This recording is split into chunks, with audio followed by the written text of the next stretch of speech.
साहित्यों से आगम, आगम पूछता है किससे संबंधित है, तो जैन धर्म से संबंधित है।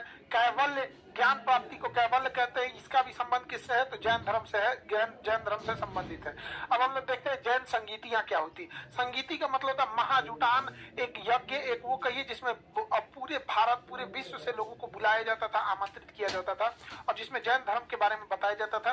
टोटल 2 जैन संगीतियां हुई हैं। संगीति मतलब बहुत बड़ा संगम कहिए, यहाँ पे 2 संगीतियां हुई हैं।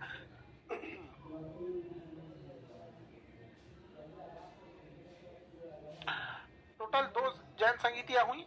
देखिए पहली जैन संगीति कहाँ हुई थी, तो पाटलिपुत्रा में हुई थी। पहली जैन संगीति पाटलिपुत्रा, दूसरा गुजरात के वल्लभी में। पहला पाटलिपुत्रा, दूसरा वल्लभी। पहला पाटलिपुत्रा, दूसरा वल्लभी। पहले के जो अध्यक्ष थे वो थे स्थूलबाहु, और दूसरे के थे देवाधिश्रवण। देवाधिश्रवण पहले की स्थूलबाहु, दूसरा के देवाधिश्रवण। पहला पाटलिपुत्रा, दूसरा कहाँ था, वल्लभी। पहला स्थूलबाहु, दूसरा का देवाधिश्रवण। ये 300 ईसा पूर्व हुआ था। ये लगभग 6ठी शताब्दी में हुआ था। 500 ये याद रखना के कहिएगा, 6ठी शताब्दी। तो ये 300 ईसा पूर्व हुआ था, 6ठी शताब्दी हुआ था।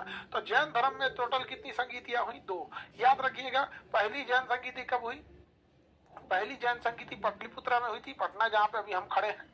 पहली जैन संगीति पाटलिपुत्रा में हुई थी, जहां हम खड़े हैं।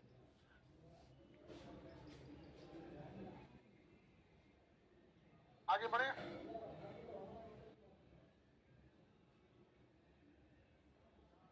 दूसरी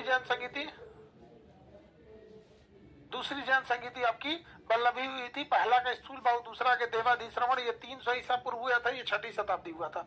देखिए पहले में 12 अंगों की रचना हुई थी, ये पुस्तक पढ़ा दिए हैं। दूसरे में 12 उपांग, पहले में 12 अंग, दूसरे में उपांग। पहले में जैन धर्म 2 भागों में बटा था, दिगंबर और श्वेतांबर।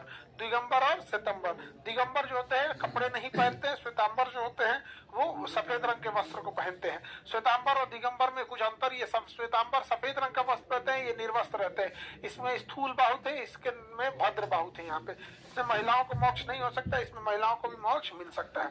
समझ आ गया कि नहीं आ गया, किसी को कोई दिक्कत? दिगंबर और श्वेतांबर में ये बेसिक अंतर होता है। अब 3 जैन तीर्थंकरों को तो आपको अच्छे से याद रखना है। पहले तीर्थंकर ऋषभदेव थे, इन ऋषि मुनि की तरह थे।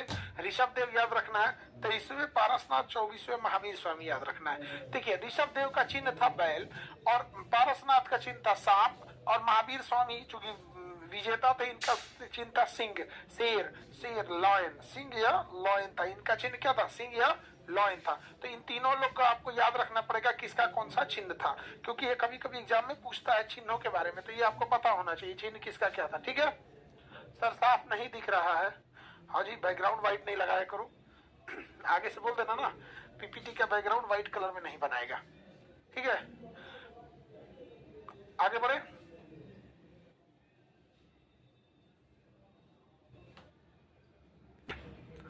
अगला देखते हैं हम लोग जैन वास्तुकला।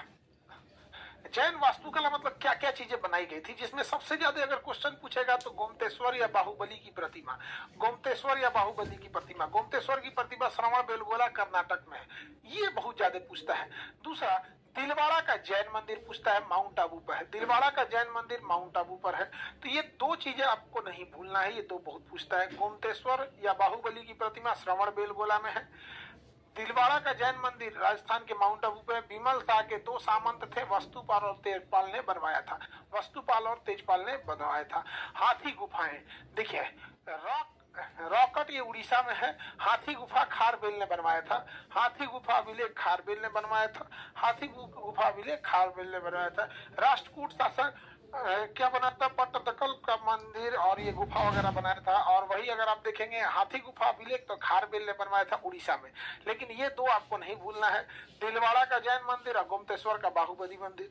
दिलवाड़ा का जैन मंदिर और गोमतेश्वर का बाहुबली मंदिर।